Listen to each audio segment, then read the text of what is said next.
But we start this new half hour out with the subpoenas of Ohio's governor and lieutenant governor. They're being drawn into a civil lawsuit connected to the first energy bribery scandal. Columbus Bureau reporter Morgan Trout reports on the potential fallout tonight. Have you been subpoenaed by the feds for the first energy bribery scandal? And if you haven't, are you anticipating? So I'm sorry, have I what?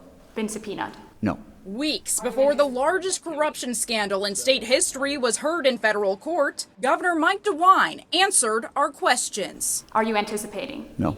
And he hasn't been subpoenaed by federal prosecutors, but he was subpoenaed in a civil case connected to the bribery scheme. At the moment, they are not targets of a criminal investigation. DeWine is not a defendant in this case, nor is he being accused of a crime. Legal expert Mike Benza explains he was only subpoenaed for documents, asking for all communication between him and First Energy and a slew of others allegedly connected to the scandal. In this type of a case, the shareholders bringing a lawsuit because the shares have been diminished because of the illegal activity. Court documents show that the investors are suing for being negatively impacted financially by the scandal, one that has resulted in a 20-year prison sentence for former Speaker of the Ohio House, Larry Householder. He was found guilty of accepting a $61 million bribe in exchange for House Bill 6, legislation that provided a $1 billion bailout for First Energy. The governor's team spoke with us, emphasizing that there are no allegations against DeWine, and getting subpoenaed is run-of-the-mill for this office. However, we obtained the messages from the former First Energy CEO. He texted an executive saying forced DeWine and Houston to perform battlefield triage to help them in the scheme. And while the governor was only subpoenaed for documents, his second-in-command, Lieutenant Governor John Husted, has been deposed, meaning he will need to go on the stand in the next few months and give sworn testimony about what he knows about the scandal. The lawyers think he has some information. The lieutenant governor's team gave us a statement saying, "We will continue to comply as we have done in the past." And while these depositions could result in nothing against the state house leaders, Benza explains it could have wide-reaching implications depending on what information is found in the documents. Worst case scenario,